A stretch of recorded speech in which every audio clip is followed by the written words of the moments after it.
will be looking at moves to make it easier for non-Japanese to work in Japan, for example, as doctors in clinics and as housekeepers.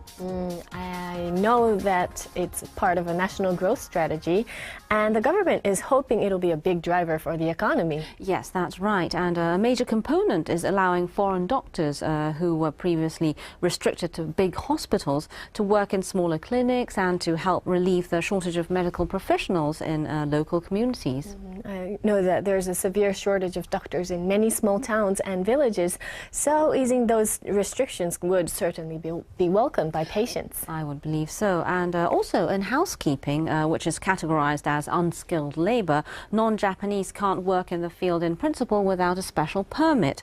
But basically, Japanese individuals and companies are prohibited from hiring housekeepers from abroad. But under a recent reform bill, it'll be possible to do so. Well, low cost and good quality services would definitely help families and may encourage more women to work outside the home. It may, and the hope is that the spread of housekeeping services will lead to a growth in the population of working women.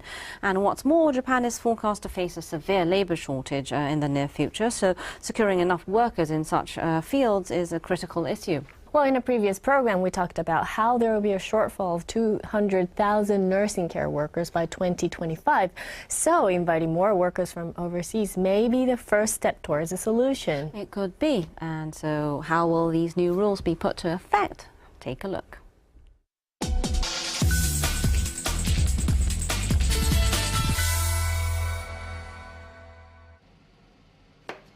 Eri Ushioda is a homemaker living in Tokyo. She spends every day doing housework and taking care of her daughter. As she's preparing dinner, her daughter Haruka starts getting cranky.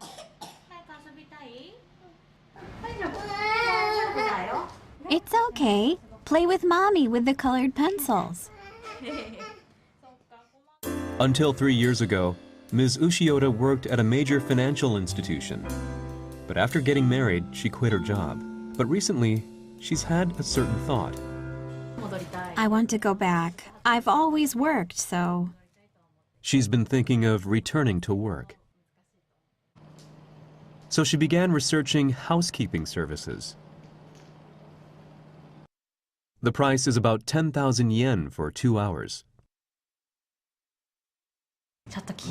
The reality is, money-wise, it'll be difficult to ask them. Ms. Ushioda has no choice but to give up going back to work.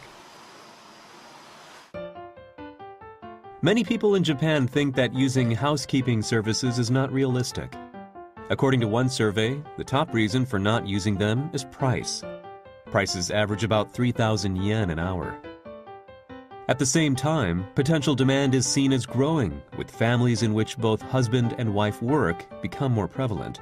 5 years ago, the size of the market was about 100 billion yen, but it's forecast to reach 500 billion yen in the near future. Securing enough workers is an urgent issue. In August this year, the revised National Strategic Special Zones Law was established, deregulating sectors on a region-by-region basis. Until now, foreign nationals engaged in housekeeping work were not granted resident status, but such restrictions were eased. The national government also wants to reduce the burden of housekeeping on women and encourage them to work outside the home.